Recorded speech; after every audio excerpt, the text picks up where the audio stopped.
The Myrtles Plantation in St. Francisville, Louisiana, is a place where history and horror are inextricably linked, where the past refuses to remain buried, and where the spirits of the dead linger in the oppressive heat of the southern sun. It is a place that appears inviting and majestic from the outside, with its grand wraparound veranda and serene surroundings, but those who dare to step inside soon realize that the plantation holds dark secrets, secrets that have been festering for centuries. The story begins with Clark and Sarah Woodruff, a newly married couple who moved into the plantation in the early 1800s. Clark was a prominent judge, a man of wealth and status who commanded respect. But beneath his polished exterior lay a cruelty that he inflicted on those who were powerless against him, particularly his slaves. One of those slaves was a young woman named Chloe. Chloe was beautiful and intelligent, traits that caught the attention of Judge Woodruff. He forced her into an abusive relationship, using her for his own pleasure and treating her like property. Chloe lived in fear, knowing that any misstep could lead to severe punishment. She became desperate to protect herself, eavesdropping on the Woodruffs' conversations to anticipate their moods and actions. But one day, Chloe was caught listening at the door. In a fit of rage, Clark ordered that her ears be cut off as punishment, a brutal act meant to teach her, and the other slaves, a lesson.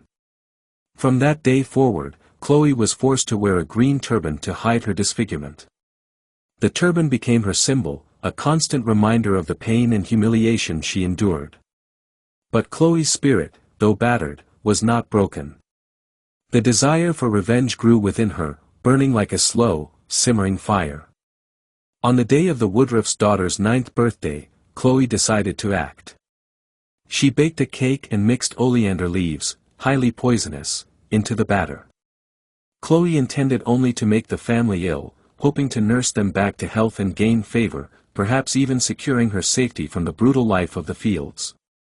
But the poison was too strong, and when Sarah Woodruff and her children ate the cake, they quickly succumbed to the effects. The mother and her 2 children died in agony, their last moments filled with confusion and pain.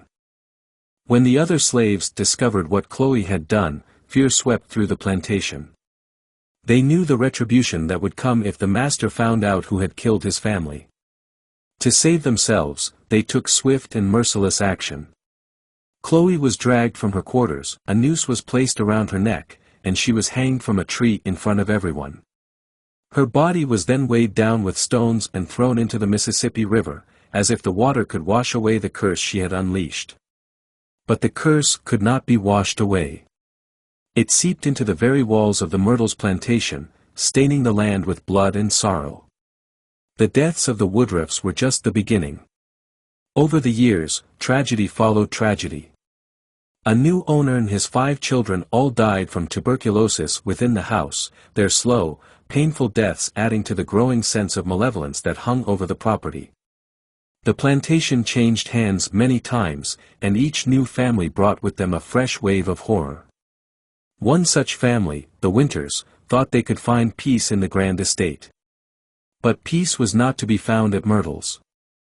Mr. Winter, a respected member of the community, was shot and killed on his front porch by a mysterious stranger. He managed to stagger inside the house, up the stairs, and into his wife's arms before succumbing to his wounds. His heavy footsteps are still heard echoing through the house, a grim reminder of his final moments. As the years passed, the Myrtles Plantation became a place of legend, its dark history attracting thrill-seekers, ghost hunters, and even Hollywood. During the filming of The Long Hot Summer, cast and crew experienced paranormal activity that they couldn't explain, furniture moving on its own, cold spots that appeared out of nowhere, and whispers in the empty rooms. It was clear that the spirits of Myrtles were not content to rest.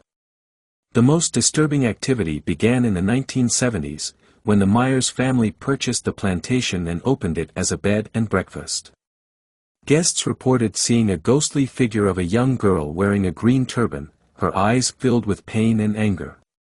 She was often seen wandering the grounds at night, disappearing into the shadows before anyone could approach.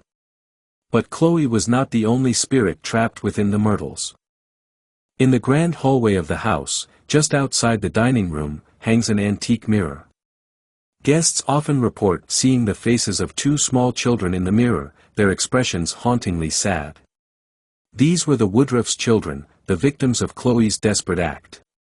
One particularly eerie detail is that the mirror is regularly replaced or re-silvered, yet every time, a small handprint appears on the glass, as if the children are reaching out from beyond, unable to escape their tragic fate. The Myrtles Plantation has become infamous as one of the most haunted houses in America. Visitors come from all over the world, drawn by the stories of ghosts and restless spirits. They take the historical tours during the day, marveling at the beauty of the house, but it's at night when the true nature of the plantation reveals itself. Those brave enough to stay overnight often leave with stories of their own, of cold hands touching their skin, of whispers in the dark, and of the terrifying sight of Chloe, still wearing her green turban, her eyes glowing with an otherworldly light. For John and Tita Moss, the current owners, the Myrtles Plantation is both a home and a living testament to the past. They continue to open the house to the public, knowing that the spirits who reside there are not to be disturbed, but to be respected. The Myrtles Plantation stands as a reminder that history, no matter how dark, can never truly be erased.